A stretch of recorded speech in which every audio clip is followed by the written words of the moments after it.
Las 11:09. Saludos, buenos días, gracias a cada uno de nuestros oyentes por la permanencia en la sintonía con la Z101. Los saludos a la alta gerencia que siempre pone a disposición del pueblo dominicano esta estación con los objetivos de informar, orientar y educar al pueblo dominicano. Hoy es jueves, señores, jueves de salud mental, como siempre aquí en la receta médica de la Z, jueves 13 de junio, año 2024. Doctor Vicente Vargas. Muy buenos días, Roberto Díaz, muy buenos días a toda nuestra audiencia de radio y de televisión. Tú decías la fecha de hoy, Roberto, pero hoy es la fecha, la víspera de una gran fecha. Así es, 14 de junio. Tú sabes lo que el 14 de junio es una gran fecha. Siempre tenemos que conmemorar a esos héroes del 14 de junio. Y hoy vamos a hablar de un tema que es la violencia, la delincuencia en el mundo, pero vamos a hablar la violencia y la delincuencia en República Dominicana, que es la que vamos a enfocar, que no es exclusiva de nosotros. El mundo tiene en este momento un alto índice de violencia y de delincuencia. Y para el día de hoy tenemos un invitado que ya forma parte de nosotros aquí, que es una persona de muy alto nivel para tratar este tema, y siempre que lo hace de manera excelente, de manera brillante. El doctor Luis Vergés es un psicólogo, además de psicólogo, un terapeuta familiar, pero se ha dedicado mucho a trabajar en ese tema, sobre todo en el área de los hombres, con un gran éxito en su trabajo. Y me decía Luis antes del programa, me decía, mira, los feminicidios han bajado. Y yo digo, oh, qué interesante. Y aunque no es un tema para hablar de feminicidio, pero el feminicidio es violencia y es delincuencia. Así que, Luis, bienvenido a tu programa. Bueno, gracias, Vicente. Roberto. Saludos, doctor. Tú sabes que sí, que tenemos un escenario en República Dominicana y en el mundo donde la violencia no tan solo existe, sino que se visibiliza mucho, porque ahora están todos los medios para poderla visibilizar. Y nunca como ahora se había visto una dinámica de violencia tan diversificada, con tantas tipologías, tantas modalidades, y eso hace más complejo el panorama para uno armar estrategias que fuesen eficientes. Pero aún así hay opciones, y es parte de lo que vamos a ver después que analicemos el fenómeno. Muy bien, Luis. Mira, Luis, antes de entrar al programa, comentaba yo contigo y con una amiga que estaba ahí esperando a José Luis, por cierto, Azuana, hija de azuanos, muy conocido del sector donde yo me crié. Y decíamos mira, que lo que está pasando es esto y que lo que está pasando es lo otro. Y yo le decía a ella, que no está invitada, yo le decía, sí, estamos hablando del fenómeno y podemos hablar del fenómeno fuera del aire. Y yo soy un ciudadano y un ser humano, y yo puedo fuera del aire decir lo que yo quiera, que no, todo lo que me salga. Eso es como un desahogo, una descarga. Pero yo te decía a ti, Luis, sin embargo, profesionales como tú, Roberto y yo, no podemos pararnos en un micrófono a desahogarnos, que tenemos derecho a desahogarnos, pero no me parece que debemos hacerlo en un micrófono. Por eso, tú que estás de invitado hoy, Luis, yo te decía, bueno, pero todo esto que está pasando es que nos afecta a ti, a mí, a Roberto y a todo el mundo, y nos hace sentirnos tensos y enojados y estresados, y uno tiene derecho a decir lo que uno quiera, pero eso uno lo puede decir eso en un círculo de personas muy de uno, ¿ves? Entonces, pero cuando nos paramos aquí en este micrófono, se supone que ese fenómeno que todo el mundo sabe que está ocurriendo, nosotros deberíamos pararnos aquí a orientar, a construir, porque la gente dice, pero digan ustedes qué es lo que vamos a hacer, porque ustedes no son de que los expertos, el Luis, que es un psicólogo con un doctorado, es terapeuta familiar, el doctor Vicente Vargas igual, Roberto, ¿qué es lo que vamos a hacer? Yo quisiera que el profesional Luis Vergés nos orientara a los que estamos afectados y estresados con este fenómeno. Sí, mira, se puede hacer mucho y se está haciendo. porque también tenemos que ser justos y reconocer que sí ha habido políticas, sí ha habido desde el Estado, por ejemplo, en el caso específico de la violencia intrafamiliar, la violencia de género, las estadísticas se vienen llevando de manera más o menos organizadas a partir del año 2001, y los últimos 4 o 5 años han reducido significativamente los números de feminicidio, independientemente de que uno solo es mucho, por la naturaleza de ese fenómeno. Me gusta esa frase, uno solo es mucho, sí, porque debería ser 0. Claro, claro. Pero eso es bueno reconocerlo, porque cuando estamos abrumados por la presencia de un problema, muchas veces asumimos una actitud derrotista, y eso se transmite a la población a manera de desesperanza, a manera de frustración. Y que eso es muy humano, que uno se sienta mal, y es humano, pero no es lo sano. No es lo sano. Ahora bien, ¿qué está pasando? Recientemente yo estuve observando la escalada de los asaltos a los bancos, por decir un tipo específico ya de delito. Pero antes de eso, estuvimos observando una sobreproyección de imágenes, de estímulos, de películas que no eran superficiales, porque fíjense que nosotros originalmente nos acostumbramos a un cine que era imaginario, donde la gente creaba el personaje y usted veía una película donde usted sabía que lo que se estaba representando ahí no era real. Pero gran parte de lo que se está representando ahora es real. Cerca de la vida real. Sobre casos de la vida reales. Y ha habido lo que se llama un incremento de exposición a los métodos, a las formas, a los contenidos, que de una manera u otra posicionan medios ilegítimos para el logro de ciertas metas y para el logro de ciertos fines. Claro, siempre vamos a tener lo que llamaban los sociólogos clásicos las personas tradicionales, que aceptamos los medios que nos da la sociedad y los fines, y que no somos capaces de lograr los fines usando métodos ilegítimos. Pero hay Luis, eso que tú estás diciendo está como muy fino. El que no se ha desayunado, a mí me gustaría que tú repitieras eso, porque el que no se ha desayunado va a decir, ¿qué es lo que el doctor está diciendo tan fino? Eso de los medios. Sí, vamos a darlo con un ejemplo. Por ejemplo, tú que tienes tu carro, tienes tu casa, la gente ve tu casa muy bonita y ve un carro hermoso, pero la gente no sabe que Vicente, para lograr esa casa, para lograr ese carro, tuvo que venir de Asua, ¿verdad? Así mismo. Tuvo que venir de Asua, sí, a hacer todo un proceso difícil, que complejo. Ni te voy a contar, porque la gente va a decir, doctor, no hable, si yo comienzo a decir todo lo que yo tuve que hacer. Vicente, ese es parte del problema, que es que no lo estamos contando.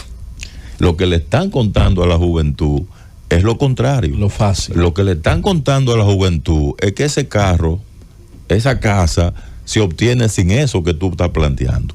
Y eso es parte de lo que nosotros, la línea de las soluciones que tú decías, tenemos que comenzar a retomar.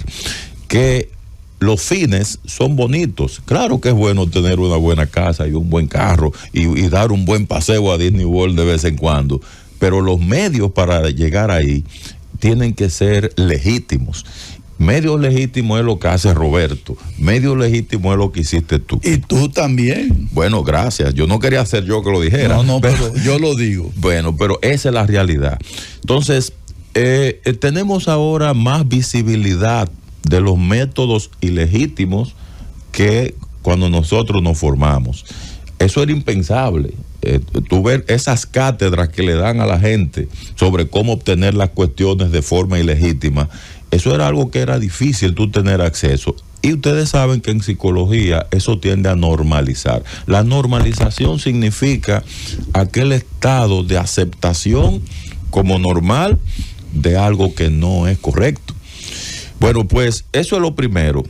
Lo segundo que yo quiero plantear es la responsabilidad personal. Aquí se ha hablado mucho de la frustración, De hecho, escuché un teórico que decía que aquí debería haber todavía más casos por los niveles de frustración que tiene la gente. Señores, no.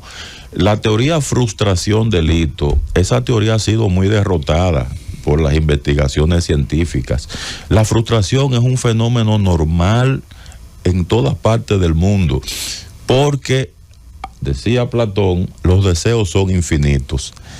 Y decía Leonardo Boff, el sentido de trascendencia del ser humano está en la medida en que cuando usted se propone algo y lo logra, usted va a querer algo diferente. Pero tú me estás diciendo, Luis, algo muy importante que debemos, tú que eres un terapeuta familiar, debemos decirle a los padres cuando educamos a los hijos que nosotros queremos darle a los hijos todo y que los niños no se frustren.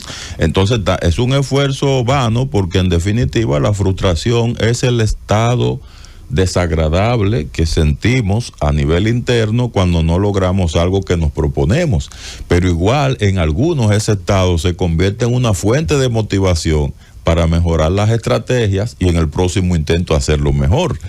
¿Y por qué en algunas personas esto no ocurre así y se convierte en un estímulo para el delito? Ahí es donde entran las diferencias individuales. Entonces no se puede dar una explicación desde la mirada de la victimización social, de que todo el que por alguna razón está frustrado necesariamente va a apelar a un método ilegítimo. Ahí es donde entran las diferencias individuales, ahí es donde entra el psiquiatra, ahí es donde entra el psicólogo, ahí es donde entran los programas educativos desde la escuela. Ahí y el rol de los padres. Y el rol de los padres, que lo dejé para el final porque es fundamental. Es crucial. Entonces sí se pueden hacer muchas cosas y yo creo que se están haciendo. Ahora, que estos casos ocurran nos ponen a reflexionar en relación a la calidad de los métodos con que se han estado haciendo las cosas. El modelo de éxito que hoy en día se está promoviendo y vendiendo, doctor Luis Berrier, a través de los diversos medios, es un factor de inducción a esos individuos que se dedican a cometer ciertos delitos. Sí, es un modelo de éxito, solo que hay que aclarar que no tenemos un solo perfil de jóvenes, tenemos varios perfiles de jóvenes. Y el perfil de joven que compra ese modelo de éxito es lo que nosotros llamamos una subcultura juvenil. ¿Qué es una subcultura juvenil? Bueno, tenemos la gran cultura, que es la que está de acuerdo en que usted tiene que hacer las cosas correctas, usted tiene que esforzarse, y la mayoría de la gente pertenecemos a esa cultura. Sí. Pero últimamente ha ido surgiendo una subcultura con estas características. Primero, un modelo de éxito inflado. Inflado significa que lo que se está planteando como objetivo de logro está por encima de lo que verdaderamente la cultura acepta. Y que las redes se promueve mucho eso. Mira, y a veces es mentira que sí. Todo eso que se promueve. Fulano sí está bien, fulano tiene cuarto, va, viaja, está en los restaurantes, mira el carro que tiene. A veces todo eso es incluso falso y se está promoviendo eso. Y es un círculo vicioso, porque al final, fíjate que hay una sobrevaloración del dinero. Y llega un momento que el dinero se convierte en el eje central en torno al cual gira la psicología de ese ser humano en particular. Y estos personajes que hay hoy día de la música moderna, que son, que es rico y que ellos tienen de todo, y eso sale en las canciones. Eso, además de la violencia que se promueve en algunas de esas canciones. Sí, el problema de esto es que mientras eso ocurre, no se observan mecanismos rigurosos de regular ese tipo de mensajes.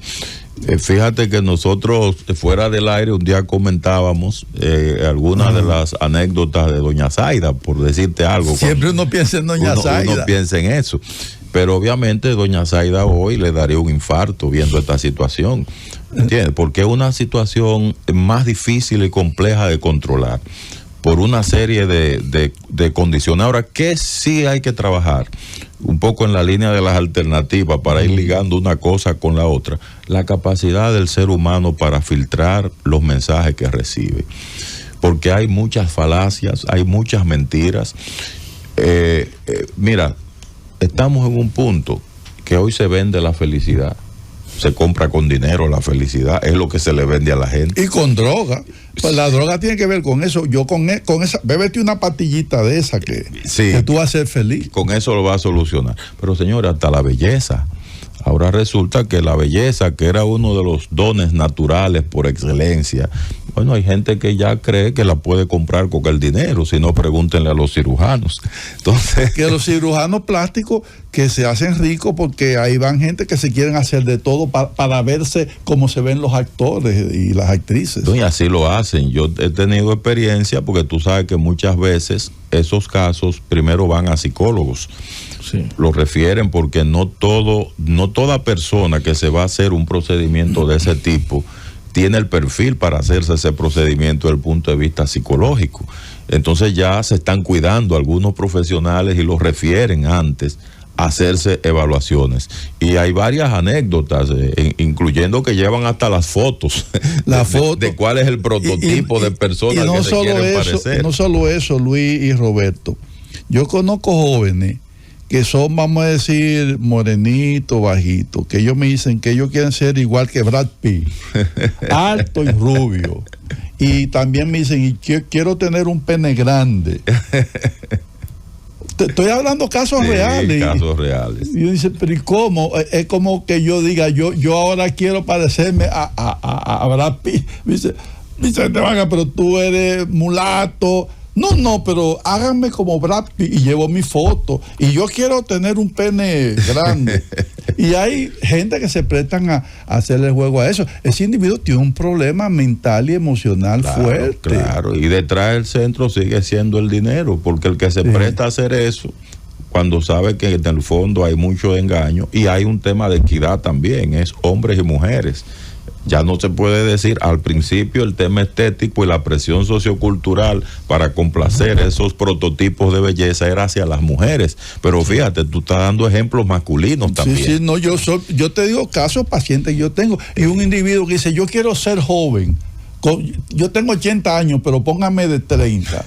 Pero es una locura que estamos viviendo así. Antes, en los carteles y en los anuncios que se veían, doctor Luis Vergé, siempre se decía, se buscan jóvenes para emplearlo de hermosos aspectos, pero se ha vendido eso, y siempre se ha dicho, yo conozco un amigo que era muy buen cocinero, que él dijo que aprendió un gran chef, por cierto, que él hoy en día es un gran chef porque él era feo, porque cuando lo contrataron lo mandaron para la cocina, y él se dedicó a eso, un gran chef, que él mismo hace su historia. Pero esa parte, doctor, esas personas, también la sociedad, ¿no busca también implantar ciertos prototipos? Sí, sin duda alguna. De hecho, miren, las grandes conquistas por las que ha luchado la sociedad es primero para eliminar la violencia, segundo para eliminar la discriminación, porque tanto la violencia como la discriminación traen grupos controladores, grupos dominantes que subordinan a otros grupos, y estos otros grupos son los que reciben el daño, son los que reciben el menosprecio. Históricamente eso es lo que ha pasado. Eso fue cambiando un poco a raíz ya de los movimientos cívicos sociales que encabezaron Martin Luther King con el tema del racismo, pero todavía eso existe. ¿Qué es lo que nosotros tenemos ahora? Bueno, que esa discriminación ya se ha ido simbolizando más, ya no se hace de forma tan explícita, porque hacerlo de manera muy clara, pues obviamente traería problemas. Fíjate que en los Estados Unidos hubo un dueño de un equipo de baloncesto de la NBA que hizo un comentario sobre Magic Johnson. No me traiga al negro ese aquí al juego. Un excelente baloncelista. Sí. Yo admiro mucho a Magic Johnson. Bueno, pero eso desencadenó que el hombre, esa llamada se interceptó.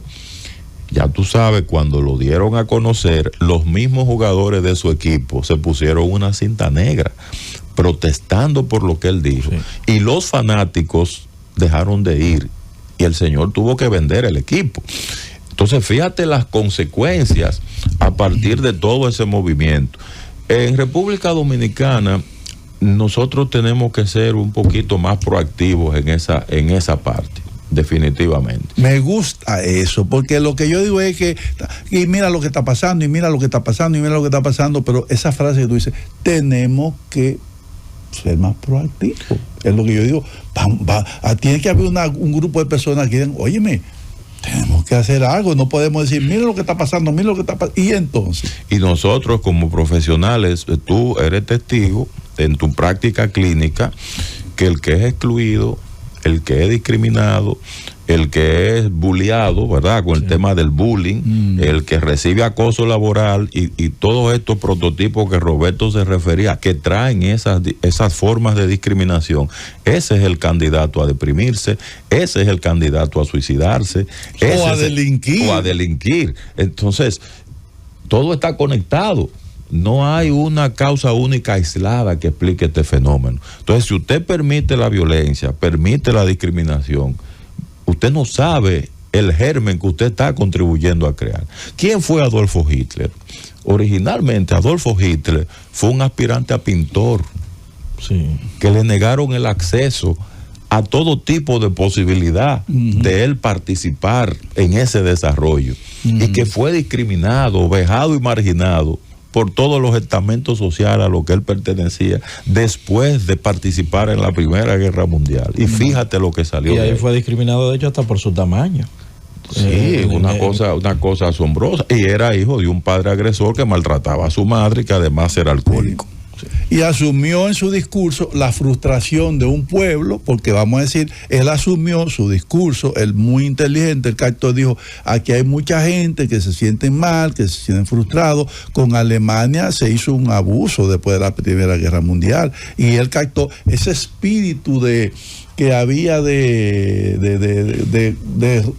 hacer justicia. Los alemanes querían como que se hiciera justicia después de lo que pasó en la Segunda Guerra Mundial, y él asumió lo que se llama el justiciero, que dice, yo voy a hacer. Y eso tiene que ver mucho con el Robin Hood, la delincuencia. Somos individuos, o son individuos que ven en su familia una situación de limitación económica, y ese individuo dice, yo le voy a resolver los problemas a mi familia. Si yo me delinco, si yo me meto con narcotraficante, yo traigo dinero para comprarle una casita a mi mamá, a mi papá, a mis hermanos, a mis tíos. Eso tiene que ver mucho con querer asumir un sentimiento de inconformidad, de dolor y de frustración, y aparece ese individuo que dice, yo voy a ser el justiciero. Tú sabes que ahora se está estudiando un fenómeno que le llaman la vergüenza implícita. La vergüenza implícita significa cómo una persona, después de pasar tanto trabajo, así en el mismo ejemplo que tú estás, vienen otros que viven la misma experiencia y tienen la misma sensación, y van desarrollando como una cadena empática entre ellos, pero compartiendo ese sentimiento de vergüenza por la humillación que recibieron. Pero como ese sentimiento es tan insoportable, necesitan un chivo expiatorio para entonces sacarlo hacia afuera. Entonces lo sacan con enojo y lo sacan con violencia. Y ahí es donde viene el tema de los judíos. Fíjate cómo ellos vieron en los judíos el chivo expiatorio ideal para ellos explicar toda su frustración, y sacaron entonces todo esto. Entonces el peligro de arrinconar, el peligro de discriminar, el peligro de formar subgrupos que sean vapuleados por otros grupos y demás, eso es parte de lo que nosotros tenemos que prestarle atención. Los jóvenes de hoy no tienen un perfil único. Eso es algo que incluso escuché a Tajira Vargas planteándolo, una excelente antropóloga, diciéndolo con mucha propiedad. Nosotros nos acostumbramos a ver a todos los jóvenes iguales, porque son jóvenes. Sin embargo, no todos son iguales. Usted va a tener jóvenes con unas preferencias legítimas, como deben ser la mayoría, pero hay otros que la tienen ilegítimas. Y esos son los que nosotros tenemos que observar más de cerca, porque las carreras delictivas tienen trayectorias. Y hay trayectorias que comienzan desde la niñez, hay otras que terminan en la adolescencia. Hay algunas, lo que se llaman los delitos de cuello blanco y demás, el crimen organizado, que muchas comienzan desde la adultez, pero hay otras que sencillamente son puntuales. Señores, hay delitos que se cometen hasta un solo día. Y ese delito es tan grave que entonces esa persona, ese fue el único que cometió y lo agarraron por eso. Y ahí se acabó. Las carreras comienzan, se consolidan y terminan, definitivamente. ¿Y cómo terminan la mayor parte de las carreras delictivas? Terminan con la muerte. La mayor parte de la gente que se vincula al delito mueren jóvenes.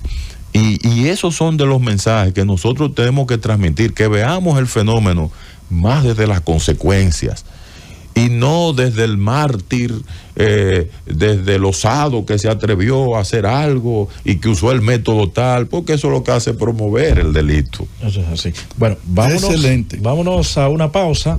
Al regreso continuamos en la receta médica de la Z.